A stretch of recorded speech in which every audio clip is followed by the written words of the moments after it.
It is time for our college football playoff predictions 2.0. And I put this out on my Instagram. I put this out on my Twitter. I'm still calling it Twitter. I'm not calling it X just yet. We'll get there. At JD Piquel. And I asked y'all, hey, who do you have making the college football playoff? Who's your national champ? Like I asked y'all and y'all delivered in resounding fashion. It was great to get y'all's input. We actually aligned on quite a few of your picks. But we got to start with our first two out. We'll do that in just a second. Make sure you're subscribed right here to the On Through YouTube channel. College football every single day. We love this sport, and we love everything about this sport that you love. College football Saturdays. We love rivalries. We love the actual game. We're not into the whole agenda. We're not into the whole side stuff that comes with college football. Like, it's ball and only ball around here. It's everything that makes this sport great that you love. We do it here, and not just during the season. We do it year round. Okay, so make sure you're subscribed right here so you don't miss a minute of it. And we appreciate y'all making this show what it is, making this program what it is. When it comes to our first two out, we're not going to make friends with this one, and I apologize. Florida State and Oregon are our first two out. Florida State, man, that 3-game run of Duke, Miami, and at Florida. I have concerns. I have real concerns about the way they've looked human in some spots they shouldn't have looked human in. The Boston College game, I understand it. Red bandana game, look ahead spot for Clemson. You play Clemson and you need a defensive touchdown to win the game. I love Florida State. But I have concerns with what they have left on the schedule and what they've looked like to this point to put them in the college football playoff. I still think they win the ACC, but I have reservations about picking them outright to be in the playoff. Now, if they are, great. But right now, they're our first two out. We'll keep recalibrating and keep an eye on Florida State. For Oregon, what we talked about with the Pac-12 is just wild. It's just wild. I mean, they're at Washington. They got Wazoo. They got at Utah. They got USC. They got Oregon State. Like, that is such a difficult stretch for anybody. And it's unfortunate. That's kind of the way the Pac-12 is going out, is with phenomenal in-conference play, and a conference champion gets left out. And I'm not even so sure that Oregon has one loss or two losses. I'll rephrase that. I'm not so sure that Oregon isn't a one-loss conference champ and somehow gets left out. Now, I'm picking them this way with two losses to make that clear. I think Oregon has two losses, but they're still the conference champ. But just because of that schedule, if we're projecting it, the schedule itself gives me some pause when it comes to Oregon. I love Oregon. I love the way they're built, but that's how we feel today.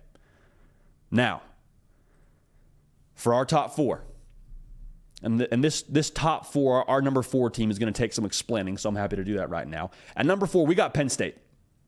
And Penn State, I think, will have a loss to Michigan and will not win the Big Ten, as we already explained during this live show, but I think they do beat Ohio State, and at that point in time, that should be a top 5 win.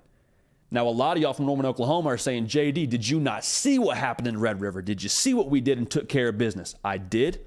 It was extremely impressive, but I think when we sit down and we look at the eye test, I think Penn State will get the nod. For better or for worse, I think Penn State is the one-loss non-conference champion that ends up finding their way into the dance. Probably takes some chaos. Again, I talked about Oregon having 2 losses. I think that even is a little bit of, a risk, but that's what we do here. We're taking our swings at this thing, stepping into the batter's box, and we think Penn State is in at number 4 in this college football playoff race. Now at number 3, we got Texas.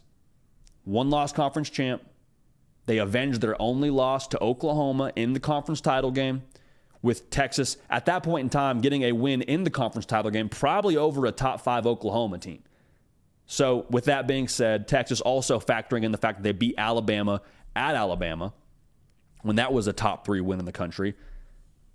I think that Texas is in at number 3 when it comes to our college football playoff as things stand right now. Now at number 2, no surprise here, it's Michigan. I think they're undefeated, and I think they're the conference champion. And I think that when you look at the way that Michigan's built, the experience has to be a huge factor. And not just from a roster standpoint, I mean from a big spot standpoint. Like top 5 returning production, we talk about that a lot, but like they're experienced at quarterback with J.J. McCarthy. He's played in the Big Ten title game now before. He's played in the college football playoff now before. Like they've seen a lot of things, has Michigan, that I think is going to ultimately benefit them the rest of the way. Also, I think this Michigan team has that edge to them. I think it's a team with an edge to them. Like we talk about Michigan and everything that happened with Harbaugh, I think that kind of lit a fire within them. I think they hear a lot of people saying they haven't played anybody. And I think when you look at Michigan, they're going to be more dynamic offensively. And the way they're going to be able to press the ball downfield with J.J. McCarthy, yes, it's still a question mark for people. I think they're going to find their footing and really start playing their best when it matters most. And I think Michigan as a whole, with the way that their schedule is set up, having that bye week before they hit November and really have those big, big games, I think Michigan finds their way into the college football playoff. And at number 1, we got Georgia. Same deal. Undefeated, conference champ. They will play their best football when it's time. And long term, I think that the offense is going to become more and more of a version of what we saw against Kentucky. I think they'll be more dynamic. I think they'll be able to have more playmakers step up. We're still waiting for Dominique Lovett to kind of find his rhythm and be that guy. Ladd McConkey, when he's fully healthy, you expect him to be a factor. Brock Bowers is like a teenage mutant ninja turtle playing tight end for them. He deserves some Heisman love. Like we stack all these things on top of themselves on the offensive side. Look at the defensive side. And 70% of that production from last year's national title team is back on defense. Not everybody. Some key pieces are gone for sure. Keely Ringo, he's not there. Jalen Carter, he's not there. But you have some really key pieces still from that defense from last year. They know how to win. They know how to win. They know what it feels like. They know what it takes. The standard is unmistakable there. And when it comes to being dialed in and the mission is clear and understanding that it's time to go, like nobody is better at dialing their team in than Kirby Smart. And there's not a roster that's more talented, for my money at least, today in college football than Georgia.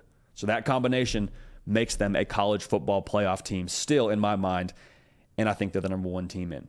Now, how this playoff shakes out, I think Georgia ends up playing Penn State in round 1 versus 4. I think that they get to Drew Allard. I don't want to predict this too much. I don't want to get too in the weeds here, but I think that Georgia does get to Penn State and just the experience factor. I think they beat Penn State in that game. I think Michigan ends up being too much on the line of scrimmage for Texas. I think Texas has some firepower that makes that game interesting, but I do think that ultimately the physicality and that next level that the offense has, that next gear the offense has under the hood with J.J. McCarthy and his maturation that we're going to see, I think that allows them to beat Texas. So you got Georgia, you got Michigan in the national title game. Before the season, to be clear, this was the matchup we had. Kind of chalky. It's not super fun to do the whole, well, it's those two teams and they meet in the national title game. But like, hey, we're picking what we think here. We're not picking it to be trendy or to end up some kind of headline work. We're just talking ball here, and those are the 2 best ball teams in our minds today. So when it comes down to it, I think the team speed of Georgia against Michigan would be fascinating to watch. And I think as the offense evolves with Carson Beck there, I think that's going to be something to watch. And if they're able to trend how they're trending right now, I think the way that they have put together that operation under Kirby Smart, the DNA traits they talk about a lot, I think they're able to fall back on that. And I think Georgia beats Michigan. I think it's close in that game. I think it's a great national title game. But I do think Georgia ends up beating Michigan for the national title.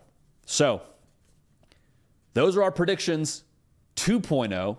Halfway through the season, what we do is we get more information. When you get more information, you make your picks and you do your best with the information that's given at this point. We have a better gauge now for where things stand in the college football landscape, or so we think now halfway through the year. But even with that being said, we still think it's Georgia and Michigan, and we still think Georgia goes for a 3rd in a row under Kirby Smart and solidify themselves as a dynasty when it comes to the college football record books. Hey y'all, thanks so much for watching. Subscribe to the channel here to make sure you don't miss an episode of The Hard Count. Also be sure to check out other videos on the On3 YouTube channel.